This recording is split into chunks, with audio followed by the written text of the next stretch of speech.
Amanda, gising. Tay, inaantok pa po ako. Sa susunod na ulit ituloy ang tulog mo. Ang bangkay ni Lola Miday. Ang bangkay niya. Natangay ng balbal. Diyos ko po, tara na tayo, umalis na po tayo. Ayusin mo muna ang sarili mo. Mukhang pugad ng sisyo ang buhok mo. Naiinis ako na kailangan ko pang ayusin ang buhok ko bago umalis. Dahil sobrang natataranta na talaga ako, itinali ko na lang ang buhok ko sa nagmamadaling paraan bago kami lumabas ni tatay. Pagkarating namin sa namay doon ko lang na-realize na madilim na pala. Nakatulog pala ako ng mas mahaba kaysa sa inakala ko. Ninong, mabuti po nandito na kayo. Oh, nandito ka rin. Ano ba kayo habang wala kami? Papaliwanag ko po sa inyo, Ninong. Ganito po kasi yan. Hindi po ba si Bella yung pinagsuspetsahan natin? Nagkamali po tayo. Ginagamit lang siya ng balbal ng hunyango para lituin tayo. Talaga ba, Raul? O baka napaibig ka niya ng balbal na yon? Heto na naman ba tayo, Amanda? Huwag muna kayo magtalo, pakiusap. Ano nangyari habang wala kami, Raul? Nang makumpirma ko po na hindi nga si Bella yung balbal, dumiretso po ako rito. Pero pagdating ko, namatay ang ilaw sa buong bahay nila Lola Miding. Pagkatapos, sobrang lakas ng hangin. Halos 5 segundo lang po yun at pagbukas ng ilaw, wala na po yung bangkay ni Lola Miding. Wala dito si Bella yung nangyari yan? Wala, nasa bahay nila. Kung ganon, sino naabutan mo dito kanina bago namatay yung ilaw? Ang huling natatandaan ko, mga kamag-anak ni Lola Miding, tapos yung mga nagsusugal, at saka si Totoy. Si Totoy, kasama ba niya ang mga magulang niya? Hindi, bakit mo ba natanong? Mukhang nakaramdam na yung balbal. Puntahan natin ang bahay nila, Totoy. Ano? Teka, hindi ko maintindihan. Ipapaliwanag ko habang papunta tayo. Bilisan na natin. Inaamin kong naiinis pa rin talaga ako kay Raul dahil sa hindi niya pagsipot sa amin ng isang araw. Ayos lang sana kung sinabi niya sa amin kung ano man yung dahilan, kung bakit bigla na lang siya hindi nakipag-usap, pero hindi eh. Imbis na isipin pa ang inis ko kay Raul, nagmamadali na lang kaming pumunta sa bahay ni na Totoy. At dahil motorsiklo lang ang dala ko dahil si tatay lang naman ang kasakay ko kanina, naglakad na lang si Raul. Hindi ko nasabi sa kanya kung ano man ang dapat na pag-usapan. Pagdating sa bahay ni na Totoy, siya nga mismo ang nagbukas ng pinto. Magandang gabi po, ate. Ano pong ginagawa niyo dito? Totoy, nandito ka lang ba buong gabi? Opo. Hindi po ako lumalabas. Bakit po? Bakit hindi ka lumalabas? May sakit po kasi ako eh. Nilayagnat po ako mula pa kahapon. Ganun ba? Pero magaling ka na ngayon. Malakas pa rin ba ang pang-amoy mo? Naisipon nga po ako eh. Ay nako, yun lang. Bakit po? Ano pong problema? Wala naman. Sige, Totoy. Maraming salamat sa lahat ng tulong mo sa akin, ha? Ate, yung manok po, ah. Hindi ko pa rin po nakakalimutan. Grabe, natatandaan mo pa yun? Kaya mo, malapit naman na mag-isang linggo. Ibibigay ko sa iyo yung manok na deserve mo. Bagsak ang balikat kong tinalikuran si Totoy.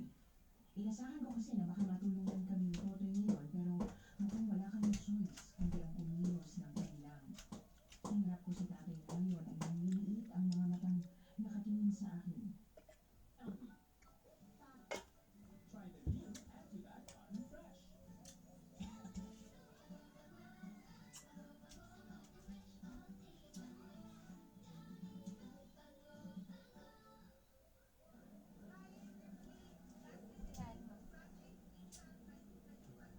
Ay, basketball ba yan? Yung ano lang, yung mga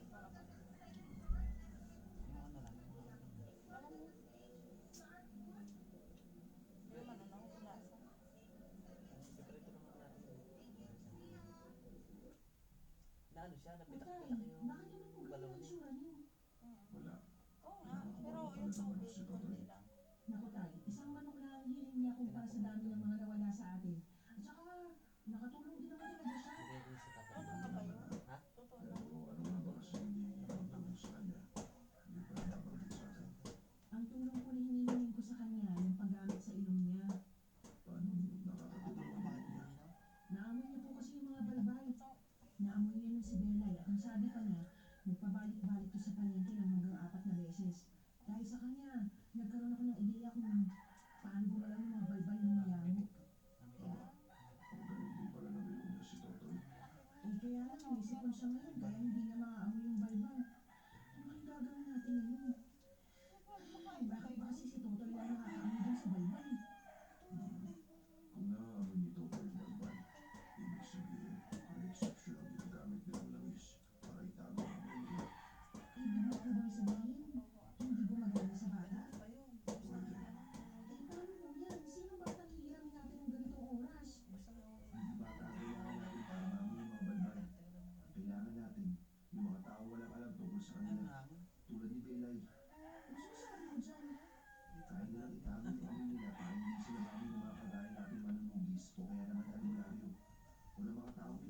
balbal.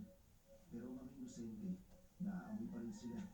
Kasi hindi naman nila alam yung tungkol sa mga amoy ng aso na yun. Ay, tungkol siya Raul. So ibig mong sabihin, si Bella yung kakausapin natin sumama sa atin?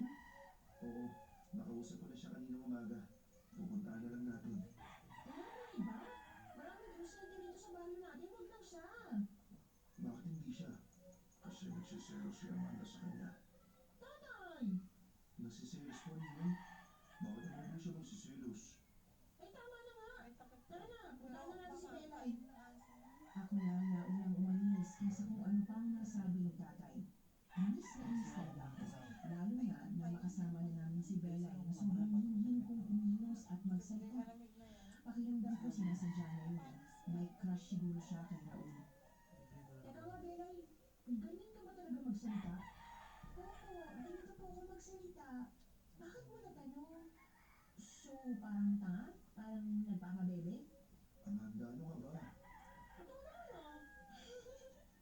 Ganyan din ang sabi ng iba eh. Pero ganito talaga ako magsalita simula pa ng pagkabata. Hindi importante ang paraan ng pagsasalita ni Bella ngayon, Amanda. Kaya pakiusap, huwag mo lang masyadong intindihin. Oo, sabi mo. Basta Belay, pakisabi na lang sa amin kung may naaamoy ka na ah. Sige, Amanda. Tignan mo, tinawag mo patuloy si Bella. Nauutay na. Pinigilan ko ang sarili kong magsalita pa ulit dahil nakita ko si tatay na nakatingin sa akin. Parang pinapaalala ang bilang niya ay preno ko naman ang bibig ko kung minsan. Umuwi na muna kami sa bahay para kunin ko yung tricycle. Sumakay kami ron, pero ang nakakatawa talaga, si tatay ang pinasakay sa likod habang si Raul at Belay ay nasa loob ng tricycle.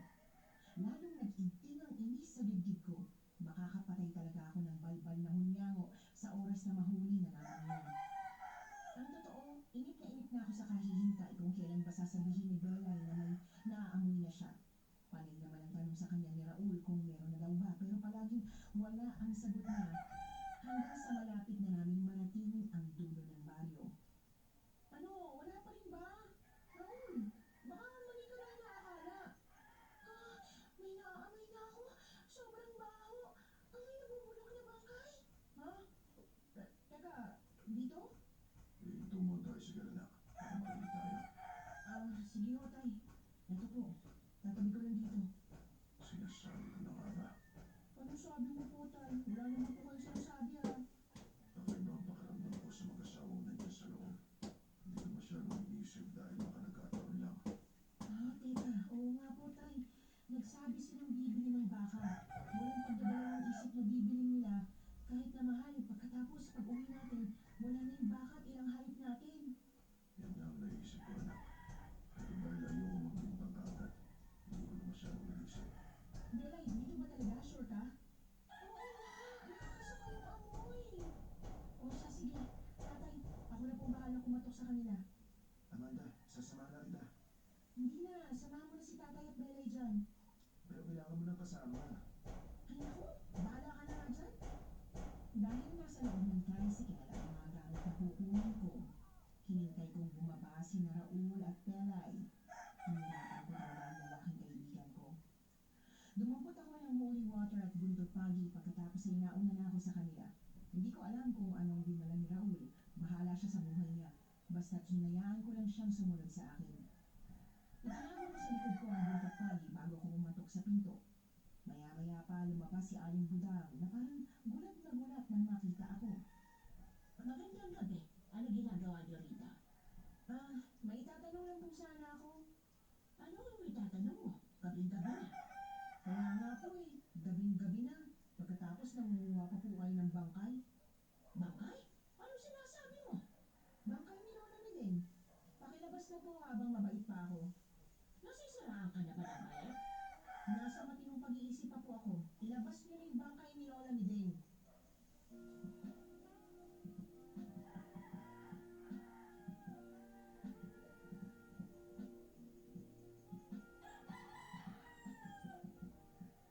Choose from many dramas and themes with daily updates. Plus, watch and earn rewards.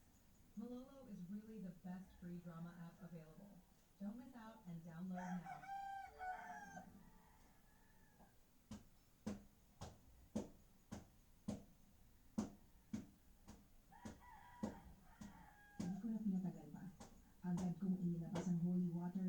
Pagkatapos ay iwinisip yun sa mukha ni Aling Budang. Napahiyaw siya sa tindi ng sakit, lalo na dahil lumapnos yun sa kanyang balat.